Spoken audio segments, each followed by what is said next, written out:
আসসালামু আলাইকুম ওয়া রাহমাতুল্লাহ। আপনার গুনাহের পরিমাণ যদি সমুদ্রের ফেনা রাশির পরিমাণও হয়ে থাকে তাহলে চিন্তার কোনো কারণ নেই। প্রিয় দর্শক, এই 4টি জিকির সব সময় পাঠ করুন, বিশেষ করে প্রত্যেক ফরজ সালাতের পর পাঠ করুন। ইনশাআল্লাহ আপনার গুনাহগুলোকে আল্লাহ তাআলা এমনভাবে ক্ষমা করে দিবেন যেমনিভাবে একটি গাছে ধরে ঝাঁকি দিলে সেই গাছের যত পাতা রয়েছে সকল পাতাগুলো পড়ে যায়, ঠিক সেইভাবেই আল্লাহ রাব্বুল আলামিন আপনার সমস্ত গুনাহগুলোকে আপনার শরীর থেকে ঝরিয়ে দিবেন। সুবহানাল্লাহ। আজকের ভিডিওতে আমি এই 4টি জিকিরের আমল নিয়েই কথা বলবো ইনশাআল্লাহ। যেই 4টি জিকির সম্পর্কে বলেছেন আমাদের প্রিয় নবী সাল্লাল্লাহু আলাইহি ওয়াসাল্লামের সাহাবী আবু হুরায়রা রাদিয়াল্লাহু তাআলা আনহু। নবীজির প্রিয় সাহাবী বলেন, সর্বপ্রথম নম্বর জিকিরটি হলো সুবহানাল্লাহ। প্রিয় দর্শক, আপনি কি জানেন যে সুবহানাল্লাহ জিকিরের কত দাম?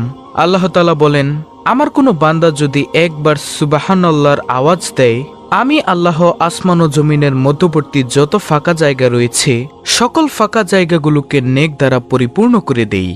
সুবহানাল্লাহ। প্রিয় দর্শক, আপনি যদি চেয়ে থাকেন যে আপনার আমলনামায় এত পরিমাণ নেক দ্বারা পরিপূর্ণ হোক, তাহলে ইনশাআল্লাহ আজকের পর থেকে আপনি অবশ্যই সুবহানাল্লাহ এই জিকিরটি বেশি বেশি পাঠ করবেন ইনশাআল্লাহ। সুবহানাল্লাহ জিকিরের দ্বিতীয় ফজিলত হলো, কেউ যদি একবার সুবহানাল্লাহ পাঠ করে রব্বুল আলামিন জান্নাতের মধ্যে একটি গাছ রোপণ করেন। ওই গাছের ছায়া এত লম্বা হয় যে একটি দ্রুতগামী ঘোড়া যদি 500 বছর পর্যন্ত দৌড়ায় তাহলেও ওই গাছের ছায়া অতিক্রম করতে পারবে না। আল্লাহু আকবার। প্রিয় দর্শক, মহান মালিকের দরবারে সবচেয়ে প্রিয় দামি বাক্যটি হচ্ছে সুবহানাল্লাহ। সুবহানাল্লাহর অর্থ হচ্ছে আল্লাহ তাআলা পবিত্র। আল্লাহ তাআলা এই পৃথিবীতে কেন বান্দাবান্দিকে পাঠিয়েছেন তার একমাত্র কারণ হলো তার ইবাদতের জন্য।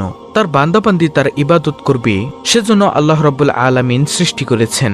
প্রিয় দর্শক, তাই আল্লাহ তাআলা ইবাদতকারীকে অনেক পছন্দ করেন। তাই আসুন আজকের পর থেকে আমরা সুবহানাল্লাহ এই জিকিরটি বেশি বেশি পাঠ করব ইনশাআল্লাহ। নবীজির সাহাবী আবু হুরায়রা রাদিয়াল্লাহু তাআলা আনহু বলেন, দ্বিতীয় জিকির হলো আলহামদুলিল্লাহ। আলহামদুলিল্লাহ শব্দের অর্থ আল্লাহ তাআলার নিয়ামতের প্রশংসা করা। মহান মালিক রব্বুল আলামিন পবিত্র কুরআনুল কারিমে বলেন, হে নবী, আপনি আপনার সকল উম্মতদেরকে জানিয়ে দিন, যেই উম্মত অর্থাৎ যে বান্দা আমি আল্লাহর নিয়ামত পেয়ে নিয়ামতের শুকরিয়া আদায় করল না, আমি তার নিয়ামতকে ছিনিয়ে নিয়ে যাই। আর যে আমার নিয়ামত পেয়ে নিয়ামতের শুকরিয়া আদায় করল, আমি তার নিয়ামতকে আরো বৃদ্ধি করে দেই। সুবহানাল্লাহ। অর্থাৎ প্রিয় দর্শক, আপনাকে সহজভাবে বুঝাই, আপনি যখন খাবার খাবেন, খাবার খাওয়ার শুরুতে বলবেন বিসমিল্লাহ, এবং খাবার খাওয়ার শেষে আপনি বলবেন আলহামদুলিল্লাহ, অথবা যে কোনো রিজিক আপনি ভক্ষণ করার পরে বলবেন আলহামদুলিল্লাহ। দেখুন, এই পৃথিবীতে শুধু মানুষ ব্যতীত যত প্রাণীকুল মাখলুকাত আল্লাহ রাব্বুল আলামিন সৃষ্টি করেছেন, সকল কিছুই আমাদের উপকারের জন্য রাব্বুল আলামিন সৃষ্টি করেছেন। এজন্য আমরা একটিবার হলেও বলতে পারি আলহামদুলিল্লাহ। আমরা যদি আল্লাহ তাআলার প্রশংসা বেশি বেশি পরিমাণে করি, ইনশাআল্লাহ রাব্বুল আলামিন আমাদেরকে উত্তম যাজা খায়ের কল্যাণ দান করবেন ইনশাআল্লাহ ইনশাআল্লাহ। প্রিয় দর্শক, নবীজির সাহাবী হযরত আবু হুরায়রা রাদিয়াল্লাহু তাআলা আনহু আরো বলেন, তৃতীয় নম্বর জিকির হলো লা ইলাহা ইল্লাল্লাহ। কোনো ব্যক্তি যদি দুনিয়াতে একবার বসে লা ইলাহা ইল্লাল্লাহর আওয়াজ দেয়, ওই আওয়াজটুকু সাথে সাথে আল্লাহ তাআলার আরশে আজিমের সাথে গিয়ে ধাক্কা লাগে। আল্লাহ রাব্বুল আলামিনের আরশে আজিমের নিকট একটি নূরের খুঁটি রয়েছে, সেই খুঁটিটুকু কাঁপতে থাকে। তখন রব্বুল আলামিন বলেন, ও খুঁটি, তুমি কেন কাঁপো? ওই খুঁটিটুকু তখন বলতে থাকে, হে রব্বুল আলামিন, দুনিয়াতে আপনার একজন বান্দা অথবা বান্দি লা ইলাহা ইল্লাল্লাহর আওয়াজ দিয়েছে, তাই আমি কাঁপছি।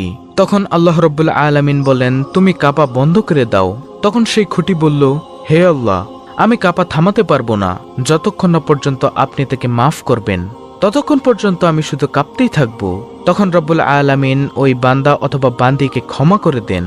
সুবহানাল্লাহ। প্রিয় দর্শক, লা ইলাহা ইল্লাল্লাহ জিকিরের কয়েকটি গুরুত্বপূর্ণ ফজিলতের হাদিস আপনাদের সামনে তুলে ধরছি, মনোযোগ দিয়ে শুনুন।